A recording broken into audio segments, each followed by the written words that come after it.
தாவகாவுடைய தலைவர் விஜய் அவர்கள் வந்து விரும்பாக்கம் தொகுதியில் நிற்கிறது மாதிரியான ஒரு தகவல் வந்துட்டு இருக்கு. 29 தொகுதியில் கொங்கு மண்டலத்தில் வின் பண்ணி இந்த வெற்றி கனியை விஜயுடைய கையில் நான் கொடுப்பேன் அப்படின்னு சபதம் எடுத்திருக்கேன். அநேகமாக இந்த வார இறுதிக்குள்ளாக காங்கிரஸினுடைய நிலைமை என்னங்கிறது தெல்லை தெளிவாக சொல்லிடுறாங்க. ஆனால் சாட்டை பேசுறது வந்து எதை நோக்கி போதுன்னா அவர்களுக்கு பெரிய மைனஸாக தான் போயிட்டு இருக்கு சூழ்நிலை. டாக்ஸ் ஆஃப் எக்ஸ்பிரஸ் நேயர்களுக்கு வணக்கம். இன்று நம்மோடு இணைந்திருப்பவர் மூத்த பத்திரிகையாளர் திரு வெங்கடேஷ் அவர்கள். வணக்கம் சார். வணக்கம் சார். தேர்தல் களம் சூடு பிடிக்க ஆரம்பிச்சிருச்சு. ஒவ்வொருத்தரும் வந்து விருப்ப மனுக்களை வாரி வழங்கிக்கிட்டு இருக்காங்க. தாவேக்காவும் அதுக்கு விதிவிலக்கு இல்லை. ஆனா அந்த தாவேக்காவோட பிரபலங்கள்லாம் எந்தெந்த தொகுதியில போட்டிடுறாங்க அப்படிங்கிற மாதிரியான தகவல் லைட்டா வெளியாயிருக்கு. ஸோ யார் யார் எந்தெந்த தொகுதியில போட்டிடுறா அதை கொஞ்சம் டீட்டெயிலாக சொல்லுங்களேன். அந்த தகவல் எனக்கும் கொஞ்சம் வந்திருக்கு. நம்ம நேரில் கண்டிப்பாக சொல்லலாம். முக்கியமாக தாவேக்காவுடைய தலைவர் விஜய் அவர்கள் வந்து விரும்பாக்கம் தொகுதியில் நிற்கிறது மாதிரியான ஒரு தகவல் வந்துட்டு இருக்கு. ஏன்னா அவர் கிட்டத்தட்ட எனக்கு தெரிந்த வரைக்குமே விரும்பாக்கத்தில் தான் வந்து வாழ்ந்தவர். அவருடைய வீடு அங்கே இருக்குது, அவருடைய ஆஃபீஸ் அங்கே இருந்தது. ஸோ தொகுதி மக்களுக்கு நல்ல பரிச்சயமானவர். அது ரொம்ப முக்கியமாக பார்க்கப்படும். ரெண்டாவது விஜயோட ஃபேன்ஸ் வந்து நிறைய பேர் விரும்பாக்கத்தில் இருக்காங்க. முக்கியமாக வந்து கேப்டன் அவர்களுடைய தொகுதினே நம்ம சொல்லலாம், விஜயகாந்த் அவர்களுடைய தொகுதினே சொல்லலாம். பட் அங்கே விஜய்க்கு வந்து பெரிய கிரேஸ் இருக்குது என்னை பொறுத்த மட்டும். ஸோ அதனால் விரும்பாக்கம் தொகுதியை செலக்ட் பண்ண வாய்ப்புகள் நிறையா இருக்குது.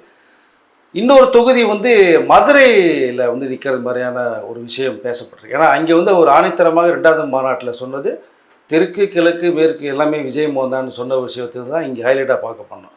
அங்கே ஒரு தொகுதியை வந்து சாய்ஸ் பண்ணுறது மாதிரி இருக்குது. ஏன்னா மதுரை மக்களே வந்து இந்த டோட்டலாக வித்தியாசமானவர், அன்பை கொடுத்துட்டாங்கன்னா வந்து உயிரே கொடுக்குற இருக்கிறவங்க. அதனால் விஜய் அங்கே ஒரு தொகுதிக்கு நிறைய வாய்ப்புகள் இருக்குது. இதை தவிர வந்து ஆதவ் அர்ஜுன் அவர்கள் வந்து கள்ளக்குறிச்சியில் தான் முதல்ல நிற்கிறது மாதிரியான ஒரு தகவல் பேசப்பட்டிருந்தது. இப்போ அப்படியே கொஞ்சம் மாறி நம்ம திருவள்ளூர் டிஸ்ட்ரிக்டில் வந்து நிற்கிறது மாதிரி ஒரு விஷயங்கள் பேசப்பட்டுருக்கு. நான் இங்கே விஜயோட ஃபேன்ஸ் தாறுமாறாக இருக்காங்க. உங்களுக்கு இன்றைக்கி கூட நான் திருவள்ளூர் சைடு ஒரு வேலையை போய்ட்டு பார்த்தோம்னா ஃபுல்லாக வினைல் போர்டு போஸ்டர்ஸ் பார்த்திங்கன்னா விஜய் கட் அவுட்டை வச்சு ஒரே இப்போவே தேர்தல் காலம் வந்து சூடு பிடிக்க ஆரம்பிச்சிருச்சு. ஸோ ரசிகர் தொண்டர்கள் மத்தியில் அப்படின்னு தான் சொல்ல முடியும். ஸோ அங்கே நிற்கிறாரு. ஜேசிடி பிரபார் சமீபத்தில் வந்து டிவிக்கு கூட இணைந்த அவர் சென்னையில் ஒரு தொகுதி கேட்கும் மாதிரி அவருக்கு ஒரு தொகுதி வந்து கன்ஃபார்ம் பண்ணுறாங்க, இன்னும் உறுதி செய்யப்படாது. ஸோ அடுத்ததாக பார்த்தீங்கன்னா சிடி நிர்மல்குமார் ஸோ மதுரை உசிலம்பட்டியில் நிற்கிறது மாதிரி ஒரு பிளான் பண்ணாங்க. கிட்டத்தட்ட மதுரையில் வந்து விஜய் நிற்கிறது மாதிரியான ஒரு பேச்சு போயிட்டுருக்கிறதுனால அவர் அப்படியே உசிலம்பட்டியை மாற்றி சென்னை பெரம்பூரில் வந்து நிற்கிறது மாதிரியான ஒரு விஷயம் பேசப்பட்டுருக்கு. இதற்கப்புறம் பார்த்திங்கன்னா புஷி ஆனந்தன் அவர் மட்டும் எங்கே பண்ணலாங்கிற மாதிரி ஒரு சின்ன ஆஸ்லேஷில் இருக்காங்க. பட் சென்னையை தேர்ந்தெடுக்கிறது மாதிரியான ஒரு விஷயமே இருக்குது. ஆனால் இன்னும் உறுதி செய்யப்படலை. மொத்தத்தில் வந்து சென்னை கோட்டை அப்படிங்கிற ஒரு விஷயத்தை வந்து விஜய் உள்ளே புகுந்து கிட்டத்தட்ட ஒரு 4 பேர்களை நிற்க வைக்கிறதுக்கான வாய்ப்புகள் நிறையா இருக்குது. இதில் முக்கியமாக கருதப்படுறது ஈசிஆர் சரவணன். ஈசிஆர் சரவணன் அவர்கள் வந்து சோழிங்கநல்லூரில் மிகப்பெரிய ஒரு வாய்ஸ் இருக்குது. கிட்டத்தட்ட பார்த்திங்கன்னா அதிக வாக்குகள் கொண்ட ஒரு மிகப்பெரிய தொகுதி. கிட்டத்தட்ட 6 லட்சத்துக்கும் மேற்பட்ட வாக்குகள் இருக்குது. அதற்கு பிறகுதான் வில்லிவாக்கம்னு நினைக்கிறேன் நான். ஸோ அதில் கிட்டத்தட்ட முக்கியமான ஒரு 5 நிர்வாகிகள் வந்து உள்ளுக்குள்ளே வர்றது மாதிரி இருக்குது. அடுத்து நம்ம அருண்ராஜ் அவர்கள் கூட திருநெல்வேலி சைட் போகிறது மாதிரியான ஒரு விஷயம் பேசப்பட்டிருக்கு. ஏன்னா அவர் அங்கே நிறைய விஷயங்கள் பேசப்பட்டிருக்கிறத சமயத்துலலாம் கேள்விப்பட்டிருப்பீங்க. அப்புறம் ராஜ்மோகன் அண்ட் இவர்களுக்கு சில விஷயங்கள் பேசப்பட்டுகிட்டே இருக்குது. இப்போதைக்கு வந்த தகவல் இது. இந்த தொகுதியில் வந்து இன்னும் ஒரு 2-3 நாள் உறுதி செய்யப்படுறது மாதிரியும் சிறப்பு தகவல் வருது. சார், தாவேகா மேல ஒரு விமர்சனம் வைக்கப்பட்டுக்கிட்டே இருக்கு. நட்சத்திர வேட்பாளர்கள் பெருசா இல்லைன்னு இப்ப நம்ம சொன்னது எல்லாருமே நட்சத்திர வேட்பாளர்கள் மாதிரியான ஒரு லிஸ்ட்ல தான் இருக்கு. அப்ப இந்த 2 வருஷத்துல இவங்க எல்லா ஃபேஸையும் மக்கள்கிட்ட கொண்டு போய் சேர்த்துட்டாங்கிற மாதிரியான ஒரு விஷயம் தானே சார்? கண்டிப்பாக சார். அவர் தான் சொல்கிறார் 231 நீ விஜய் முகத்தை பார்க்கலாங்கிற. ஒவ்வொரு வேட்பாளருமே அங்கே விஜய் முகம் தான் தெரியும் மக்களுக்கு. விஜயை நினைச்சிங்க நீங்கள் அப்படின்றாங்க. இப்போ தானே ஆரம்பிச்சிருக்காங்க. இனிமேல் தான் மற்ற எல்லா தொகுதியிலுமே வரக்கூடிய எல்லாமே ஸ்டார் வேட்பாளர் மாறுவாங்க. எம்ஜிஆர் அவர்கள் நிற்க வைக்கும்போது யாருக்கு தெரியும்? இதே செங்கோட்டையன் அவர்கள் விட்டு போச்சு பாருங்க. செங்கோட்டையன் அவர்கள் வந்து கோபிச்செட்டி படத்தில் நிற்கிறாங்க. இதில் சிறப்பாக என்ன சொன்னார் அப்படின்னு அவர் வாயிலே சமீபத்தில் சொன்ன விஷயம், 29 தொகுதியில் கொங்கு மண்டலத்தில் வின் பண்ணி இந்த வெற்றி கனியை விஜயுடைய கையில் நான் கொடுப்பேன் அப்படின்னு சபதம் எடுத்திருக்கார். கொங்கு மண்டலத்தையே இப்போ ஒரு ஷேக் பண்ணி விட்டுருக்காருன்னு தான் நினைக்க முடியும் நம்ம இதை கிட்டத்தட்ட. ஸோ அவர் ஒரு பக்கம். இதே செங்கோட்டையன் அவர்கள் எம்ஜிஆர் அவர்கள் கட்சி ஆரம்பிக்கும் போது ஒரு 26 வயது உள்ள ஒரு இளைஞர் அவர் கோயம்புத்தூரில் நின்று வின் பண்ணுறார், சட்டசபைக்கு போகிறாரு. நீங்கள் எப்படி பார்க்குறீங்க? அது மாதிரி ஸ்டார் வேட்பாளர் இனிமேல் தான் வருவாங்க. இங்கே ஸ்டார் அப்படின்னா விஜய் மட்டும்தான், ஒன் அண்ட் ஒன்லி விஜய். எல்லார் மக்களுக்கும் விஜய் மோகன் தான் தெரியும் நீங்கள். அதனால் 234 தொகுதி கூட்டணி வந்தாலும் சரி வராட்டினாலும் சரி 234 தொகுதிக்கான அந்த வேட்பாளர் கிட்டத்தட்ட லிஸ்ட்டில் ஏறிக்கிட்டே இருக்காங்க. அங்கே விஜய் அவர்களை அறிவிக்கும் போது தாறுமாறான ஒரு ரிசல்ட் வரும். சார் இப்போ பட்டியல்லாம் ரெடி பண்ணிக்கிட்டு இருக்காங்க நீங்கள் சொல்லும் பொழுது விருப்ப மனு வாங்குறதுக்கு பயங்கரமான கூட்டம். ஆனால் அதையும் விமர்சனம் செஞ்சாங்க. என்ன செஞ்சாங்கன்னா பட டிக்கெட் நினச்சிட்டாங்க போல, அறிவில்லாத கூட்டம் அப்படிங்கிற மாதிரியான விமர்சனம் வருதுல்ல சார், இதை எப்படி பார்க்குறீங்க? இல்லை, விமர்சனத்தை தாண்டி வந்துட்டாருங்க விஜய். இனிமேல் அந்த விமர்சனத்தை பற்றி அவர் வந்து யாருமே கவலைப்படுறது மாதிரி இல்லை. நீங்கள் எது செய்தாலுமே விஜயை பேசணும் அப்படிங்கிற நோக்கத்தோடு நீங்கள் என்ன பண்ண முடியும்? நீங்கள் ஒன்றுமே செய்ய முடியாது. எங்கள் விருப்பம் ஒன்று வந்து எல்லா கட்சியிலையுமே கொடுக்கப்படுதுங்க. எந்த கட்சியில் விருப்பம் இல்லைன்னு சொல்லுங்கள். கடைசியாக தேமுதிக கூட விருப்பம் கொடுக்கப்பட்டு அவர் உட்கார்ந்து பார்க்க முடியுது நம்ம இல்லையா? எல்லாருமே கொடுப்பாங்க. விஜய் மட்டும் விதிவிலக்காது. அப்போ அந்த விருப்பம் எதுக்கு தர்றாங்கன்னா அவருடைய மனசை கஷ்டப்படுத்தக்கூடாதுன்ற ஒரே நோக்கம் தான் விஜய்க்கு. எல்லாரும் நம்மக்கிட்ட இருக்காங்க, தொண்டர் ரசிகர்கள் ஒவ்வொரு ஊர்லேயும் இருக்காங்க, லட்சக்கணக்கில் இருக்காங்க. இப்போ அவர்கள் வந்து இஷ்டம் ஒரு சாய்ஸ் தான். அது ஒன்றும் பெரிய அமௌண்ட்லாம் வந்து 20,000 25,000 கொடுக்கல. வெறும் 100 ரூபாய்க்கு கொடுத்துருக்காங்க விருப்பம் போட உங்களுக்கு. இது எப்படி பார்ப்பீங்க? அப்போது ஒருத்தருடைய மனசை நான் கஷ்டப்பட்டாலும் பரவாயில்ல, விஜய் எப்பவுமே சொல்கிறதா தான், நான் கஷ்டப்பட்டாலும் பரவாயில்ல, என் கூட இருக்கிறவர்கள் கஷ்டம் ஒரு கடவுளோட கஷ்டப்படக்கூடாதுன்னு சொல்லி நினைக்கிற ஒரு ஆளுங்க அவர். ஸோ அதனால் விருப்பம் தரதுல தவறே கிடையாது. அந்த டிவிக்கு தொண்டர்கள் அவருடைய ஆசை ஆர்வத்தை காட்டுறாங்க. இப்போ நானும் இருக்கேன், ஏற்கனவே வீட்டில் பேசுகிறது தான், இதில் வரக்கூடிய பணத்தை வந்து கட்சி நிதி கொடுக்குறேன்றாங்க அவங்க. அது ஒன்றும் தவறு இல்லை. விருப்பம் மனு கொடுத்து தான் ஆகணும். நீங்கள் கொடுக்கலன்னா தான் மிகப்பெரிய தவறு. நீங்கள் எல்லா கட்சியும் கொடுக்கும்போது டிவிக்கில் விஜய் மட்டும் இவருக்கு தரலை, இப்போ தொண்டர்கள் ரசிகர்கள் அவர் மதிக்கலை, இப்படி பேசுவாங்களே இல்லையா? அதனால் விஜய் எது பேசினாலும் விமர்சனம் வரும், விஜய் எது பேசாலும் விமர்சனம் பண்ணுவாங்க. விமர்சனம் பண்ணுறவர்களை வந்து ஒன்றுமே பண்ண முடியாது. அவர் பாட்டு பேசிக்கிட்டே இருக்கட்டும், விஜய் அவர் பாட்டு ஒரு வேலையை பார்த்துக்கிட்டே இருக்கார். சார், இப்போ நம்ம ஸ்டார் வேட்பாளர்கள் பற்றி பேசும் பொழுது அவங்க தொகுதியில் தாவேகா நிர்வாகிகள் கொஞ்சம் மாசா இருக்காங்க. இப்போ சொல்லப்போனால் சென்னைக்குள்ள ஈசிஆர் சரவணன் வந்து ரொம்ப பிரபலமாக இருக்காரு. அதே மாதிரி காரைக்குடி பக்கம் சிவகங்கை தொகுதியில் வந்து பார்த்தீங்கன்னா டாக்டர் பிரபு அவருமே ஒரு மிகப்பெரிய ஒரு மாசான ஒரு க்ரௌடை வச்சிருக்காரு. அப்புறம் புதுக்கோட்டையை சேர்ந்த பர்வேஸ் அவரும் வந்து பார்த்தீங்கன்னா இங்கே ஒரு மாசான ஒரு க்ரௌடை வச்சிருக்காருங்கிற பொழுது இவங்களுக்கான வாய்ப்புகள்லாம் எப்படி சார்? இல்லை, கண்டிப்பாக அதுக்கு வந்து மிகுந்த ஒரு சிறப்பான வரவேற்பு இருக்குது. பிரபு அவர்கள்லாம் பார்த்தீங்கன்னா காரைக்குடியில் வந்து பல் டாக்டர் இருக்காருன்னு நினைக்கிறேன். மிகப்பெரிய ஒரு செல்வாக்கு மிக்கவர். மக்கள் வந்து அவர் மேலே மிக ஒரு நம்பிக்கை வச்சுருக்கிறவர்கள். நீங்கள் காசை வந்துலாம் செலவு பண்ணிட்டு இருப்பாரே தவிர பெரிய அளவுக்கு வந்து மக்கள்கிட்ட சம்பாதிக்கிற எண்ணம் இல்லாதவர் அவர். தனிப்பட்ட முறையில் அவருக்கு மக்கள்கிட்ட நம்பிக்கை இருக்குது, செல்வாக்கு இருக்குது. அதை விஜய் செலக்ட் பண்ணுறாங்க அவர் பிரபு அவர்களில். இன்னொரு பக்கம் பார்த்தீங்கன்னா பர்வேஸ் நிஜாம்பாக்கு அந்த கம்பெனியோட ஓனருடைய பையன், அவருக்கு மிகப்பெரிய செல்வாக்கு இருக்குது. டிவிக்கேல முக்கியமான பொறுப்பில் வேறு இருக்கார்.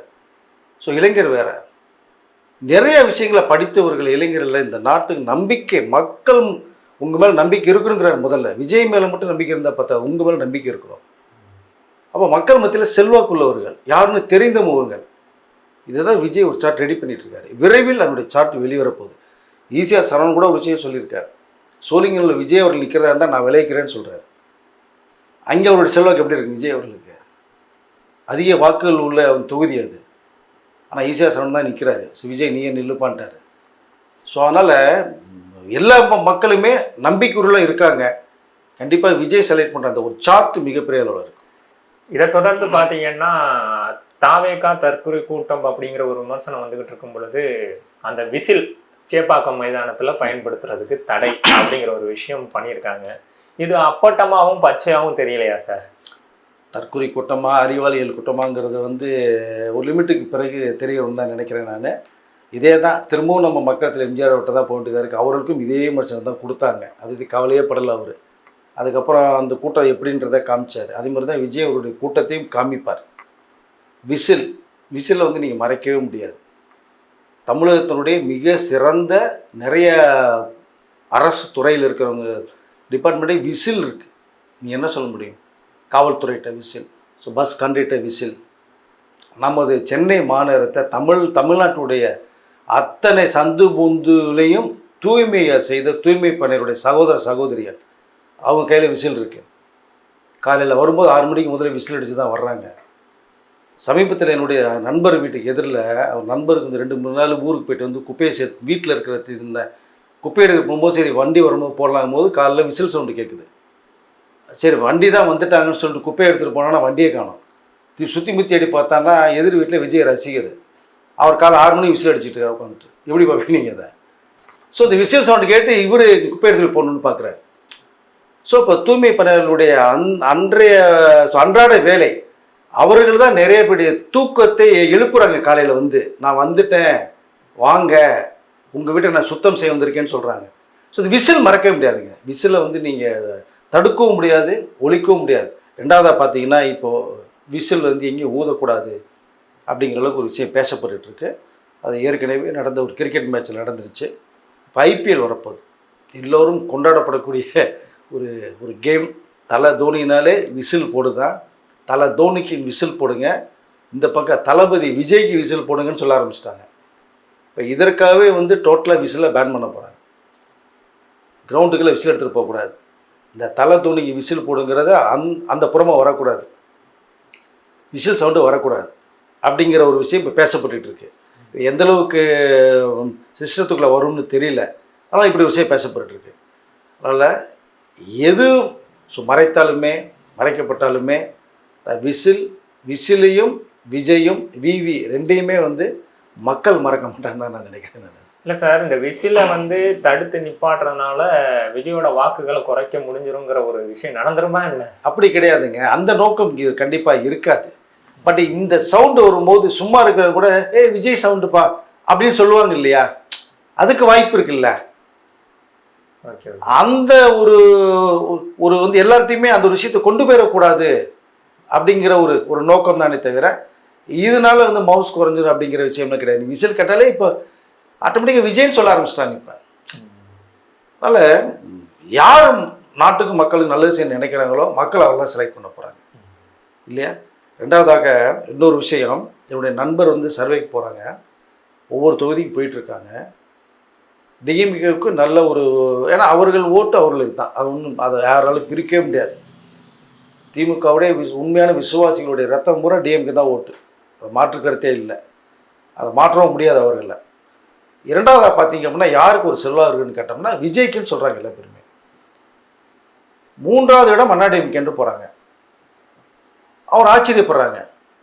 கிட்டத்தட்ட ஒரு 10-15% ஓட்டு விஜய்க்குன்னு சொல்லப்படுற விஷயம் சர்வேயில் வருது. அப்போது சர்வேயில் வராதவங்க எத்தனை பேர், அதான் அந்த பெர்சன்டேஜ் இருப்பாங்க, அது ஒரு 10-15 வச்சிங்கன்னா சார்டாக 30-40% இருக்குங்க, 30-35% வருதுங்க. அவங்க ஷாக் ஆகுறாங்க.